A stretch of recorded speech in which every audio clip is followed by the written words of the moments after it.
Hola a todos, yo soy Kevin y estamos en Ciudad Cinema.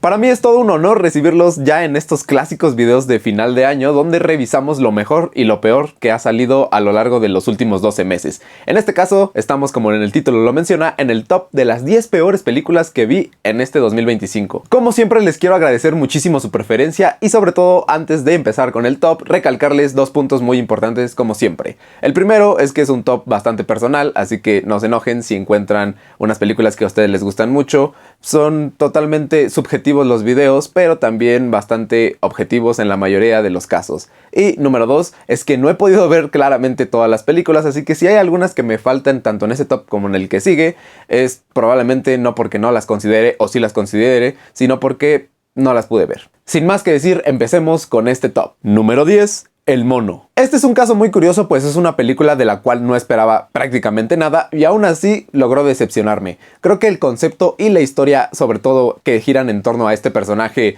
malévolo de un monito de juguete, era bastante interesante, pero al momento de plasmarlo quisieron irse a lugares mucho más filosóficos o con una crítica social que al final de cuentas terminó muy plana y por encima e incluso inentendible, llegando a ser una película que tiene muchos más momentos raros o bizarros que genuinamente memorables por crear alguna sensación de miedo o alguna sensación de incomodidad en el buen sentido de este tipo de películas de terror. Número 9. El último encargo. Eddie Murphy definitivamente y tristemente ya no es lo mismo que antes. Ya no es este personaje de comedia icónico que hacía películas icónicas y perdurarían por el tiempo. Esto claramente porque las audiencias y tanto el espectador como los que hacen las películas han evolucionado y ya no tienen la misma chispa de esos años 90 donde él era popular, pero ahora se ha encasillado en un papel curioso, el de héroe, cómico, bonachón, pero a la vez que quiere ser como varas y no le queda. En esta cinta es más de lo mismo, también es una cinta ya muy vista sobre una clásica historia de ladrones o una clásica historia de rescate policial donde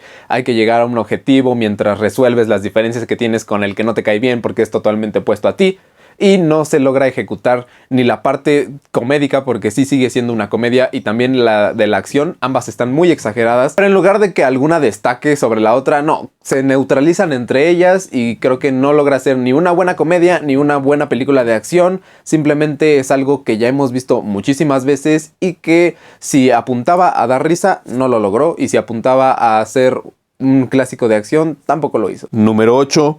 La vieja guardia 2. Todo lo bien que construyó la primer cinta, y digo bien porque tampoco es una excelente cinta, pero sí hizo cosas bastante interesantes de su mundo y su mitología, esta cinta, esta secuela, lo destruyó totalmente. La hicieron muy mal, la hicieron aburrida, desechable, predecible, sobre todo con muchísimos huecos dentro de su historia y también que contradice mucho lo que vimos en la primera cinta, lo cual es una de las peores cosas que una secuela puede hacer. Esta entrega una historia sacada de la nada, con personajes que sinceramente nunca hablaron de ellos en la primera película y se nota mucho que son un guionazo para esta secuela, para tener una trama que desarrollar y a los personajes darles una cierta motivación que, oh sorpresa, en la película anterior nadie se acordaba de la existencia de cierto personaje y en esta es totalmente importante. Las escenas de acción no destacan, las escenas de drama, si podemos decirle escenas de drama, tampoco son su gran fuerte, las actuaciones están ok en su gran punto, Charlize Theron lo hace muy bien, ella siempre hace bien casi todo lo que hace, incluso en películas como esta, pero sí hay muchísimos huecos, lo reitero, y sobre todo cosas sin sentido, por lo cual no te dejan ganas de seguir viéndola y de incluso una tercera parte que también planean al parecer, ojalá se cancele. Número 7. Presencia. Esta era la única película de todo el top de las peores películas de la cual yo sí estaba esperando y esperaba algo. Y me llevé una tremenda decepción, como pueden imaginarse. Pues el concepto y la sinopsis de pretender ver todo desde los ojos de la presencia o del fantasma que habita una casa y ver cómo acontece todos los hechos de la cinta me parecía increíble, pero solo en el papel. Y ahí se quedó, porque a la hora de la ejecución fue bastante monótona y muy sosa. Es una película que se toma su tiempo para mostrarnos las cosas y en lugar de hacerlo más interesante o mucho más cautivador, lo vuelve algo bastante calmado que no te hace sentir ni emoción, ni miedo, ni nada. Simplemente parece de estos tipos de videos donde están mostrando una casa a través de la cámara. Y terminó siendo una película muy aburrida y muy predecible sobre todo. Llegas a la mitad de la cinta y ya te estás oliendo de en qué va a terminar si estás poniendo bastante atención o no te has dormido aún para ese punto. Número 6. A Working Man. ¿Qué les puedo decir de la misma película de siempre, donde tenemos un héroe de acción que casi siempre es Jason Statham o algún otro pelón y tiene que salir de su vida monótona y tranquila para ahora recordar su pasado, rescatar a alguien, ser el héroe que tiene todo a su favor e incluso el guión? Sí, eso es esta cinta y yo ya estoy un poquito harto de ellas porque muchas repiten la misma fórmula. Para mí me parecen películas que sí podrán entretener porque a veces la acción está bien ejecutada, el cual es el caso aquí porque sí tiene 2 que 3 secuencias que la verdad sí me parecieron, aparte de exageradas, bien hechas. O sea, dentro de su exageración creo que están bien ejecutadas y que sí te emocionan por el hecho de que dices, ¿cómo hicieron eso? Pero también es un hecho que estas secuencias son el mero vicio de este tipo de películas. ¿Por qué? Porque como lo dije, el guión siempre va a estar del lado del héroe. Porque el villano podrá tirar 99 disparos y ninguno le va a dar al héroe. Y ese único disparo que va a tirar el héroe le va a dar a todos. Entonces eso me parece muy poco creíble y hace que las experiencias de este tipo de cintas se vuelvan ya muy lineales, que sabes qué va a pasar por más que pasen y acontezcan sucesos que pongan en riesgo la vida del protagonista, sabes que no va a pasar. Creo que la película está bien, o sea, si hablamos de este tipo de cintas del héroe que rescata a todos, cumple bien en buena parte de la duración de la cinta, pero a mí me parece ya muy vista, muy sosa y sobre todo Jason Statham solo sabe hacer ese tipo de cosas. Número 5. Riesgo bajo cero, venganza. La misma película del puesto anterior, pero con protagonista, con el amo y señor de este tipo de cintas, Liam Neeson. Que ojo, para mí Liam Neeson me parece un gran actor, creo que lo ha demostrado en otro tipo de cintas que no son la misma de siempre, que hace estas de Búsqueda Implacable y todas estas. En otras ha demostrado que sí sabe actuar, lo respeto bastante, pero cuando cae en este tipo de cintas y vuelve a hacerlas, siempre es lo mismo. Y esta es todo lo que dije en el puesto anterior, pero aún más. Es más exagerada, más explosiva. Incluso lo hace, creo que a propósito, para querer impactar y apantallar. Pero se siente bastante chafa. Se siente poco creíble y muy exagerada. Ya llega un punto donde llega a tocar lo ridículo. Y creo que eso es lo malo de estas cintas. Donde ya no se respetan las físicas. Ya no se respeta la realidad de un mundo que todos conocemos. Y que se supone en la película también es un mundo real. O sea, no estamos hablando de una película de ciencia ficción donde a lo mejor los poderes hay en las personas y todo esto. No, sino que simplemente son personas normales, se supone, y ahora sí no se respeta nada y se convierte en una cinta de acción barata y por eso está en este lugar. Número 4. Algo embarazada. Esta es una comedia de esas que parece de inicios de los años 2000 o de finales de los 90, donde una mujer finge estar embarazada y vas a ver cómo todo el mundo es bastante tonto porque se lo cree. La vi desde enero o febrero más o menos y no se me olvida lo bastante ridícula y poco creíble que resulta en muchas partes de la cinta. Sé que obviamente es una comedia y muchas de estas llegan a ser exageradas, pero tampoco se trata de tratar a la audiencia como tontos o como que no entiendes o como si todos nos creyéramos eso solo por generar una risa fácil, cuando en realidad ni siquiera eso llega a generar. No es una comedia que me parta de la risa, porque yo he de reconocer cuando hay buenas comedias que incluso son bastante tontas, pero si te hacen reír, pues qué bueno, está cumpliendo su función. Pero en este caso la cinta no tiene grandes momentos ni chistes memorables, solo hay 2 que 3. Es más, un solo momento y es bizarro, no es gracioso, cuando la mujer finge la panza falsa con un pollo asado. O sea, imagínense el nivel de sentido común que tenía quien escribió esto. Pero pues es una comedia bastante absurda que no aporta nada y por algo creo que tiene muy bien merecido un lugar dentro del top. Nunca pueden faltar en este tipo de videos esas películas. Número 3. Happy Gilmore 2. Y hablando de comedias, casi 30 años después llega esta secuela que pues nadie pidió y que recuerda a las peores películas de Adam Sandler. Esas llenas de chistes totalmente bobos, de pedos, de gente cayéndose y pegándose sola, que me hace pensar, si iban a sacar una secuela después de tanto tiempo, mejor no lo hubieran sacado. No tiene ni pies ni cabeza, la historia es prácticamente la misma historia de la primera película, pero modificada a tiempos actuales, con chistes sobre TikTok, con chistes sobre artistas de hoy en día. O sea, no tiene mucho propósito más que traer nostalgia, si es que alguien le tiene nostalgia a Happy Gilmore.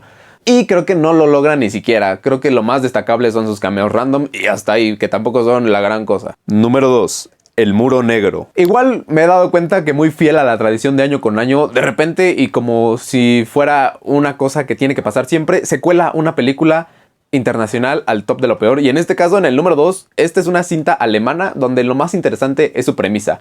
Porque si se las digo, ¿verdad que les va a interesar? O sea, se trata sobre una pareja que un día despierta en su departamento y se dan cuenta que está rodeado por un muro negro impenetrable. Hasta ahí vamos todo bien, pero el gran problema de la cinta es su ejecución. Es una cinta muy sencilla que todo el tiempo están pasando cosas porque sí. Todo se podría solucionar incluso desde el mismo inicio de la película si las personas fueran mucho más conscientes de su entorno o pensaran tan solo un poquito más. Porque les juro que todas y cada una de las acciones que aquí pasan, que en su mayoría son fatales, se podrían resolver muy fácilmente si la gente pensara tantito las consecuencias de sus acciones. Es una cinta que se siente larga a pesar de no ser tan larga, y creo que ese es uno de los peores pecados de una película, sentirse aburrida por cómo estás contando las cosas. No ayuda para nada tampoco la historia, porque sencillamente lo que empieza como una buena premisa no saben cómo desarrollarla y no te explican, y cuando lo explican es como tanto para eso o realmente no logras entenderlo, ni tú ni los personajes. Entonces se convierte en una cinta bastante plana que al final de cuentas tiene un desenlace que tampoco para nada ayuda a que la cinta suba en calificación, y que sencillamente pues se queda como una de esas del cajón de las películas de Netflix. Y bueno, como en cada top, antes de llegar a mencionar la que me parece para mí la peor película del año, daremos en este caso unas menciones horroríficas sobre películas que por poquito se salvaron de estar en el top de las 10 peores, así que vamos allá. Just moments.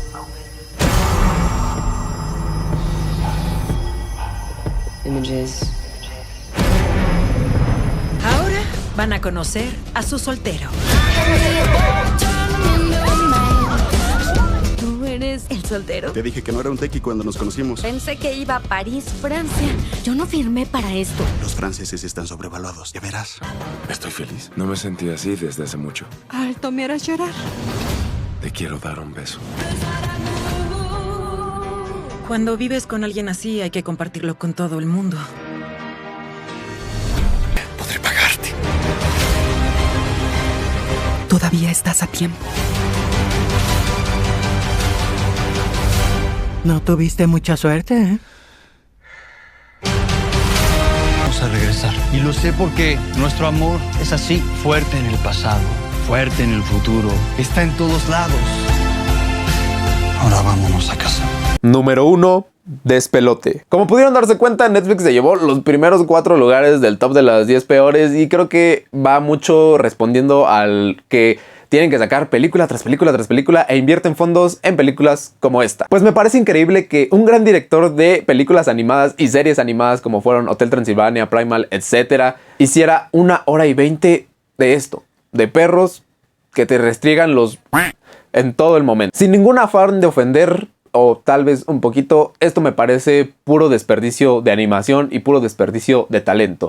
Este tipo de cosas se ve, como lo reitero al inicio, de una desviación de fondos, por así decirlo, o una inversión de este recurso para pues sacar tu película animada que tienes que sacar. No hay más historia que la de un tipo de comedia negra donde los perros están navegando la ciudad y conocen los vicios y las cosas malas, como este tipo de comedias donde los protagonistas son jóvenes y van y buscan y encuentran, pero en perros y animada y muy grotesca. Creo que no tiene sentido más allá de ser una animación grotesca. Todo es muy vulgar y es de a gratis. Este tipo de cosas creo que no benefician ni a la animación, ni a las plataformas, ni a ninguna parte. No sé quién beneficia de esto, si es que generan dinero, porque no sé si esta película haya generado dinero. Y digo, no tengo nada en contra del humor negro o de este tipo de animación para adultos, porque hay varios productos que llegan a ser muy buenos. Incluso Primal, del mismo director, es una prueba discreta y bien hecha de que este tipo de producciones pueden funcionar, pero esta totalmente me parece una pérdida de tiempo, pues no creo que tenga ni un estilo visual único, ni una historia entretenida, ni es divertida. Genuinamente me generó muchísima incomodidad en varios momentos y se me hizo muy de ¿qué rayos estoy viendo? Sinceramente solo la acabé de ver porque sabía que tenía que hablar de ella en este top. O sea, yo desde que la vi sabía que iba a terminar aquí y miren, quedó como la reina, y la corona es para Despelote o Fix It, como quieran decirle, una película que ojalá no hubiera visto. Y bueno, ciudadanos, hasta aquí el top de las peores películas que pude ver en el 2025. ¿Ustedes cómo lo ven? ¿Algunas de estas ustedes también tristemente las vieron? ¿Cuál sería su top? Déjenmelo saber aquí en los comentarios, como siempre los estaré leyendo. Les agradezco muchísimo, como todos los años, el estar viendo nuestros videos, el estarnos apoyando en todas nuestras redes sociales. No olviden seguirnos en cada una de ellas. Este año estaremos subiendo más contenido para llegar a muchos más lugares y esperemos que sigámonos viendo en el cine. Muchísimas gracias de nuevo por todo el apoyo y sobre todo no se olviden que yo soy Kevin y estamos en Ciudad Cinema. Nos vemos hasta la próxima.